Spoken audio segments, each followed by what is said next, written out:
So, as you might have noticed or might have seen the email, Reverend Suzette and some other volunteers were here either Friday or yesterday, and you noticed that we have a color change. That blue is just extraordinary.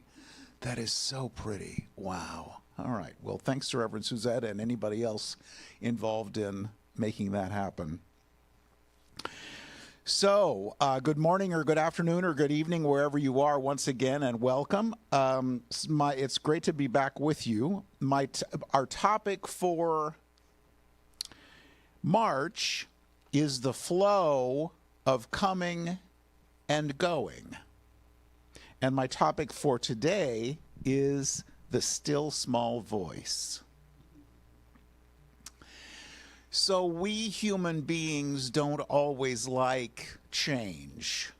Sometimes change, we look at it and say change is good and this is exciting and we really want this.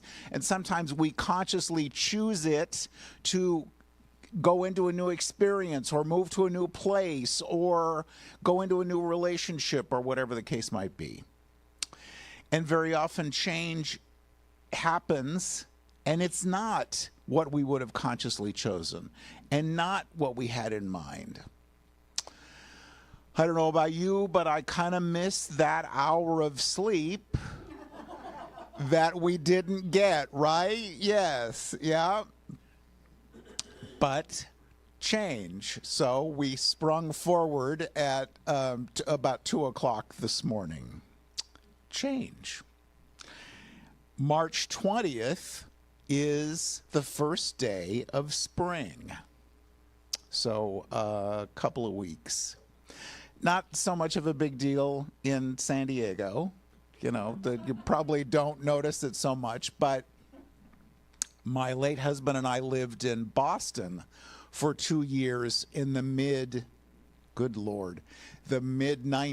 a long time ago. And if you've ever lived in the Midwest or the Northeast, you know that spring and that the fat guy in Pennsylvania, the Punxsutawney Phil, I mean, we're planning on this. We're waiting for this. And I remember the experience of we're going to church on a Sunday and it has just snowed. And in the flower bed, there are the crocuses that are trying to poke their little heads up out of the snow. So in anticipation that spring is coming. So all around us, in nature, in our experiences, there is change, and we can either fight tooth and nail and hold on for dear life, or we can, quoting a wonderful song, let it be. So we'll talk about that this morning. Hark.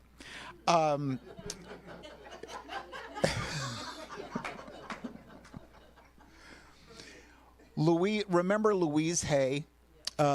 Just absolutely amazing author and speaker and just an amazing light in the world and in the New Thought community. She is quoted as saying, "I am safe. It's only change."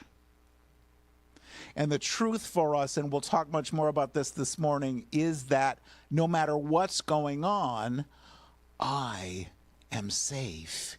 It's only change. Because it came to pass, and you might have heard me say this before, but more than 460 times in the Bible, and I did not count them, I promise, but I found it on the internet because, of course, you can find everything you ever wanted on the internet. More than 460 times the story in the Bible started with, "And it came to pass." Because it did. Our time together today, we'll do this, and then y'all will go home or go to work or go on with your lives. I will as well. It came to pass. That amazing piece of chocolate cake that we're so enjoying, suddenly there's no more chocolate cake. It was a temporary experience. Time with dear ones and with pets and with jobs very often, it came to pass. And the heartbreaking experiences of our lives, the loss of a dear one, of a job that we loved, of whatever the case might be, came to pass. It was here and then moved on. So in this experience of the flow of coming and going, ego, and I think it was Wayne Dyer that said ego, EGO, stands for edging God out. So ego tells us it's scary out there. Out there. Out there. I am not enough. There is not enough. I am at risk in my relationships, in my job, in my day-to-day life. It's scary, and there's risk about something bad happening.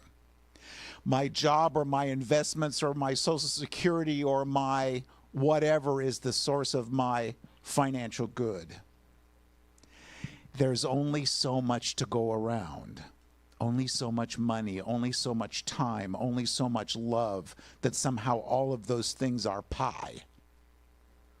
And there's only so much to go around.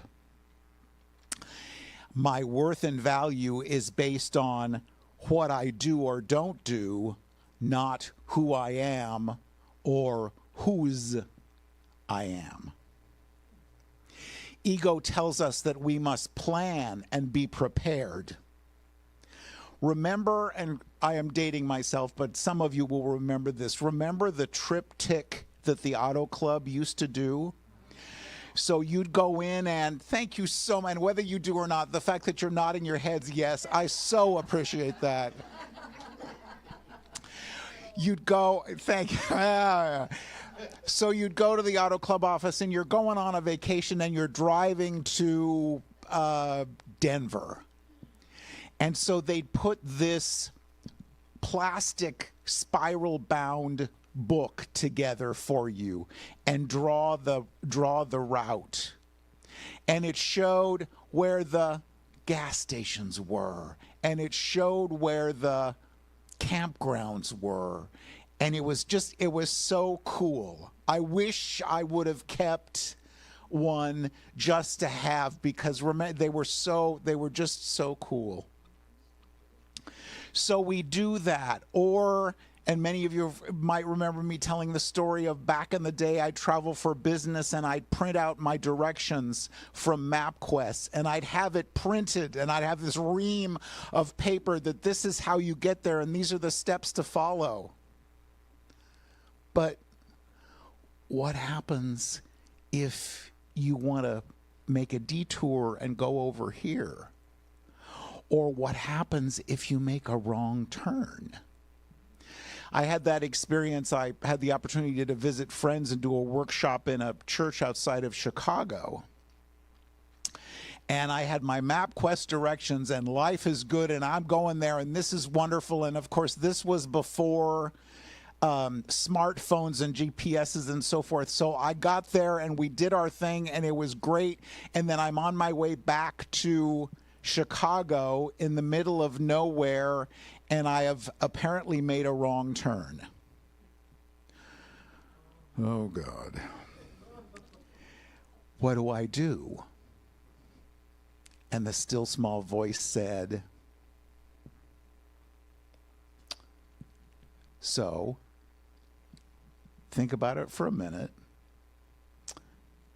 I don't know how to get back to the interstate, but I can tell which direction is north.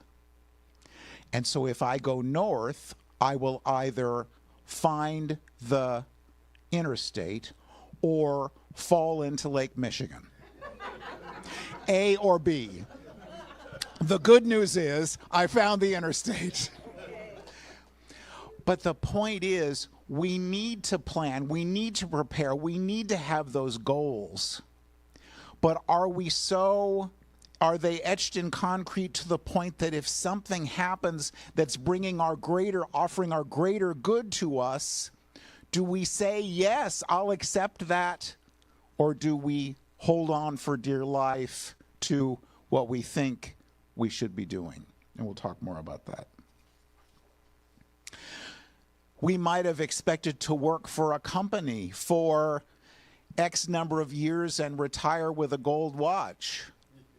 Oh, I don't know if they do gold watches anymore, but they used to. But something happened, and we were, I like lovingly released much better than laid off, but that job ended, and so we didn't get to retire from that company. We found the love of our life, our beloved, and we thought we were going to be together until we both went on to our next experience, and something happened and the relationship changed. It doesn't end because the relationship is in our minds and in our hearts, but it changed and there was a death or a divorce or something else happened. Because it came to pass. Can we allow ourselves to allow whatever it is, recognizing that all of us came to pass? The still small voice. So this, we're talking about ego. The still small voice speaks to us in quietly, very quietly, in love, kindness, and compassion, often through our spiritual practice.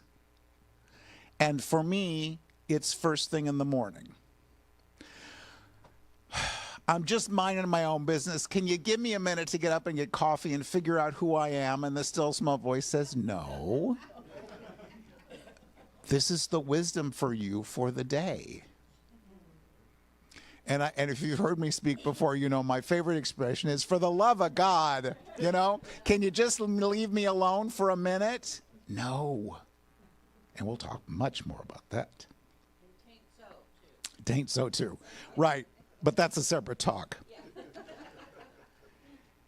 This still small voice speaks to us in loving kindness. Go here, do this, call this person. It may not make sense at the time, but we're always told what we need to know.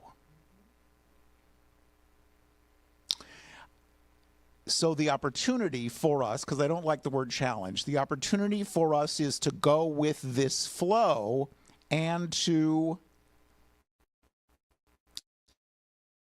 be with whatever it is. And so often our ability to do this has to do with what we believe about God, Spirit, the universe, the infinite, the divine, our higher power, whatever we choose to call it. Is life, with a capital L, is life for us? Or does life have kind of a snarky sense of humor and just keeps putting this stuff on the path along the way to see if we're going to trip over it, if we're going to keep going? Does life love us and want us to succeed? Does Spirit always say yes? Sometimes Spirit says, well, if Spirit always says yes and Spirit does, sometimes we look at it and say, that's so not what I wanted. And then we get to change it because we're not stuck. We're not stuck. But so much of this, of our life experience, has to do with what we really believe about God. And I love to check in with myself every once in a while and just say, okay, so I'm in the middle of this, whatever this is, and I'm starting to have the, oh God, and pull back. What do I really believe about this? And am I listening? Am I listening for what I need to know? Because my affirmation when I took my tests and my oral examinations 100 or so years ago was, I always know what I need to know when I need to know it. That is absolutely the truth for us, no matter what our situation is, when we allow ourselves to listen and to act on those ideas. Do we pray hard? Or do we release and allow? Because we're not the ones doing the heavy lifting unless we feel like we need to. God, can you? I know you're busy, but can you help me with this? And we ask and seek and knock, and ask and seek and knock. Remember in the Beatitudes in the New Testament, and at some point we need to say, "And so it is," and allow Spirit to do what Spirit does. I am safe. It's only change. So we speak in the affirmative. We do affirmative prayer, our spiritual mind treatment. We're not begging, pleading, beseeching, hoping, wishing. We are stating what we want. We say, and so it is, and allow that to happen. And sometimes it's the parking place at Costco. So I don't know, when was that? Oh, Friday. Friday I had to stop at Costco about 12:30 in Mission Valley. I don't know, everyone, I've had to be 10,000 of my closest friends were at Costco. So the line's 3/4 of the way to the self-checkout line. It's 3/4 of the way down the building. And if you've been to Costco in Mission Valley, you know that's a big building. And I'm like, what is going on here? But I found a parking place.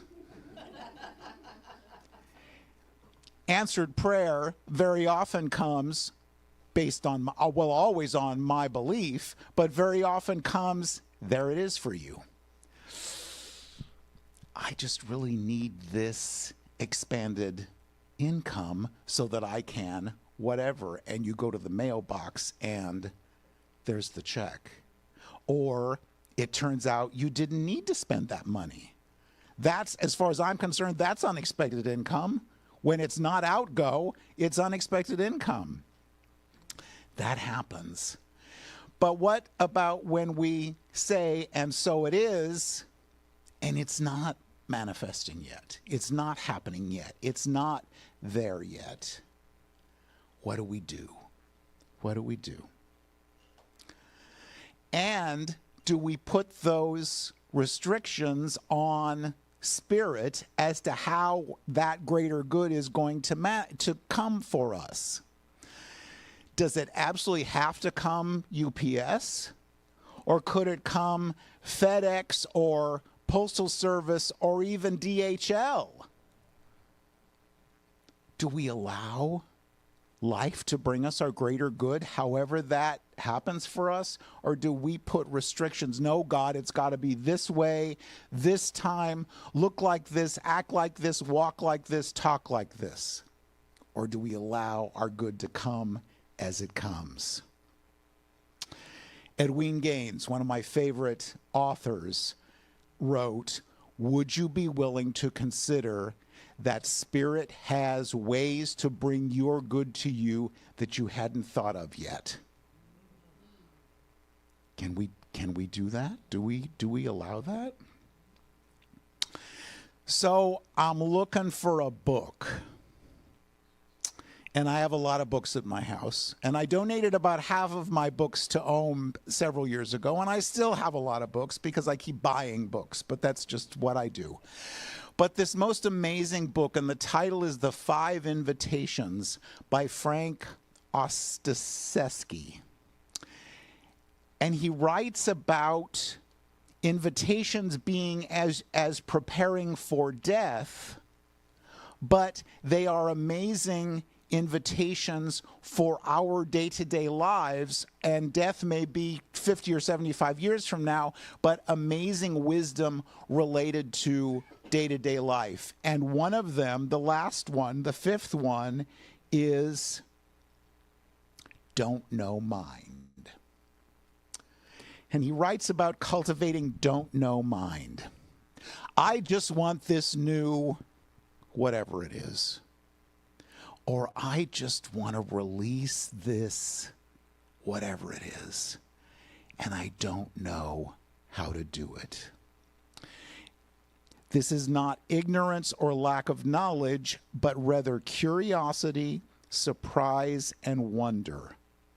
And in the book he writes, don't know mind is not limited by agendas, roles, and expectations. It's free to discover. When we are filled with knowing, when our minds are made up, it narrows our vision, obscures our ability to see the whole picture, and limits our capability to act. We only see what our knowing allows us to see. The wise person is both compassionate and humble and knows that she does not know. Do we limit our goals, our passions, our plans, our bucket list, our whatever you do? Do we limit it to what we know how to do?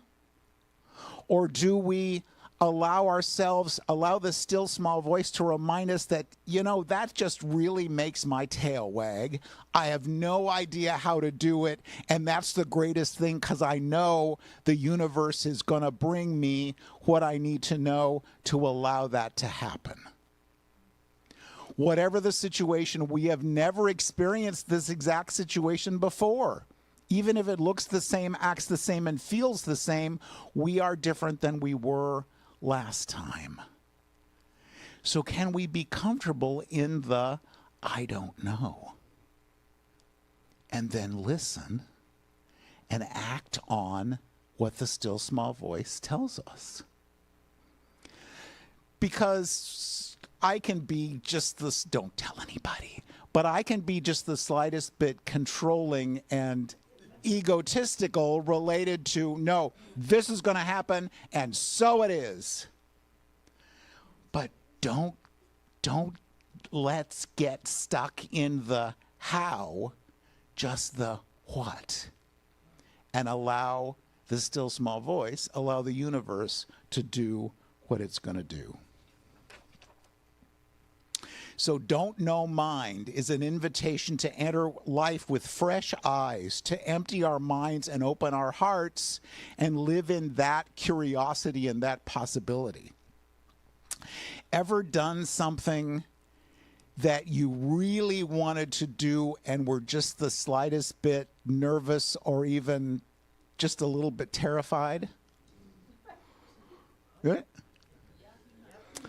Yep. How cool is it when whatever you chose happens for you and you sit back and say, dang, I can say that. I think I can. I drive a Tesla, and I was terrified. My dear God. And my ego said, what is up with you? You don't know what to do. You don't know how this is going to work. You're probably going to catch it on fire or blow up the house or whatever. No, well, see, the good news is that they are pretty much idiot-proof. So you couldn't, if you're doing something you shouldn't, it's just going to stop you from doing that.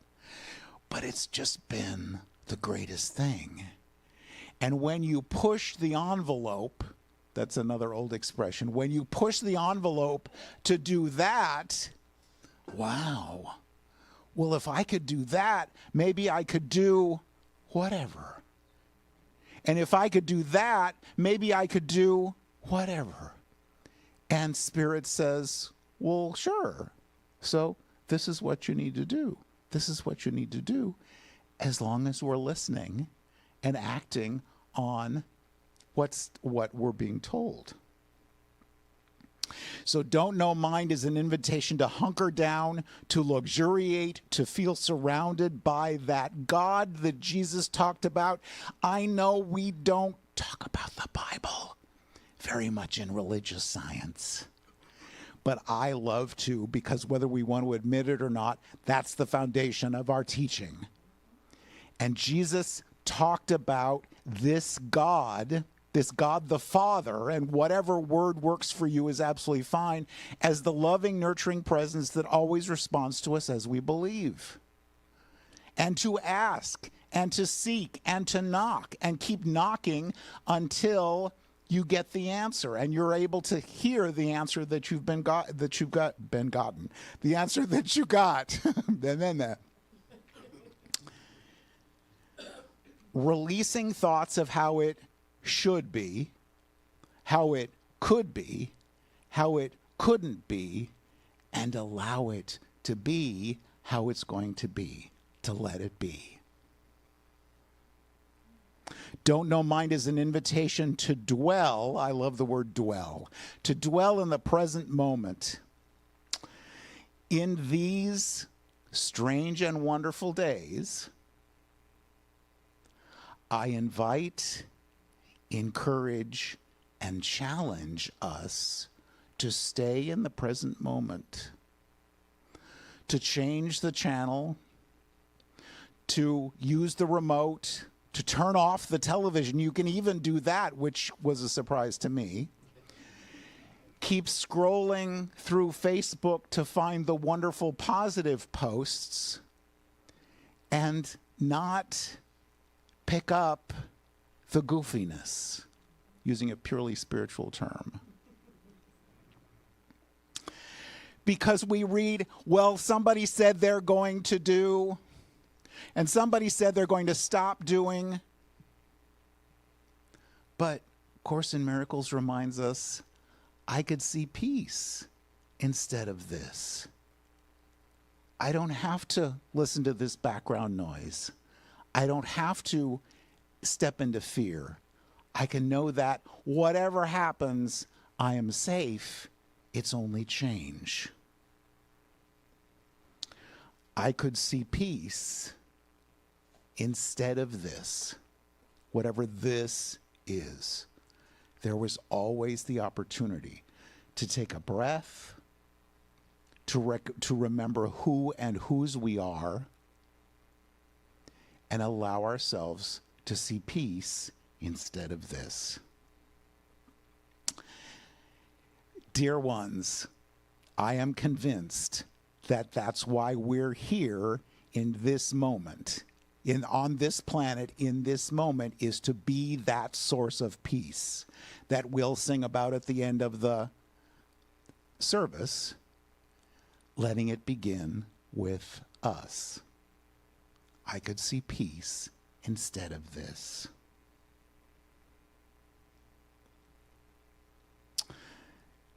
There's an amazing writing by the Sufi mystic poet Rumi.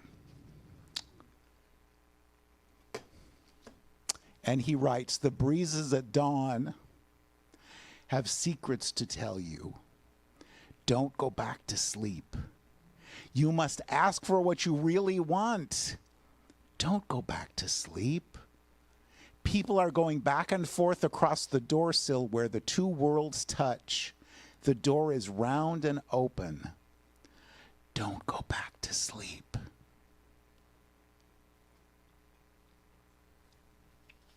I love that. I love that image, the breeze at dawn. And if you've ever been, probably not today or not tomorrow morning when it's 45 degrees, but maybe midsummer when it was a warm night and you go out and the sun's just starting to come up and there's a little bit of a breeze.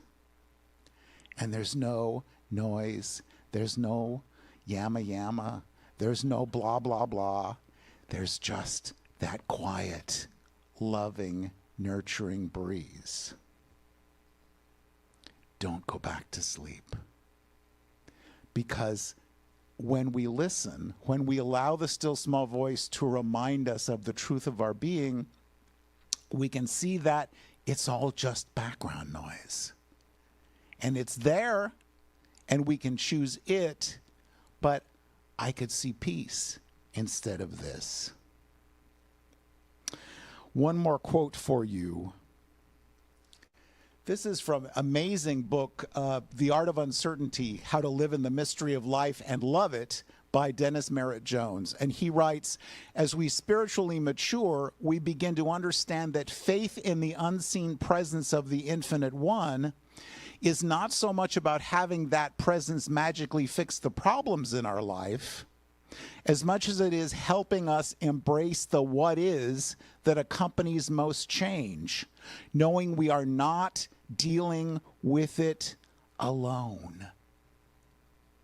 When we enter each day with faith that we are connected with a presence and power that is larger than us, it seems easier to trust life and surrender what is in the moment.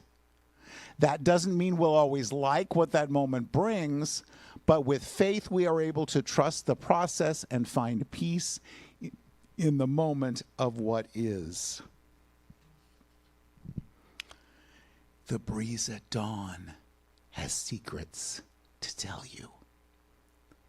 Don't go back to sleep. And with that in mind, join me in the light for just a moment.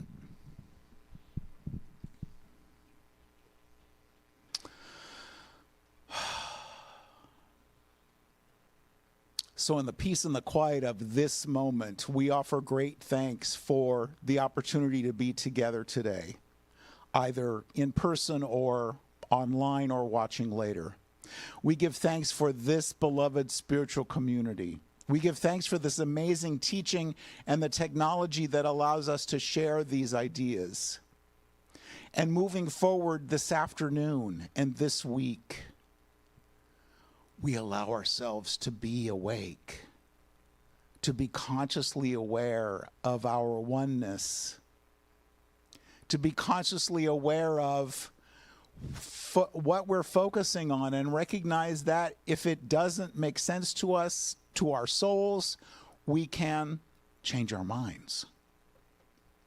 We give thanks for that reminder, for the knowing that we are the beloved. For this day, for our time together, we give great thanks. And together we say, and so it is.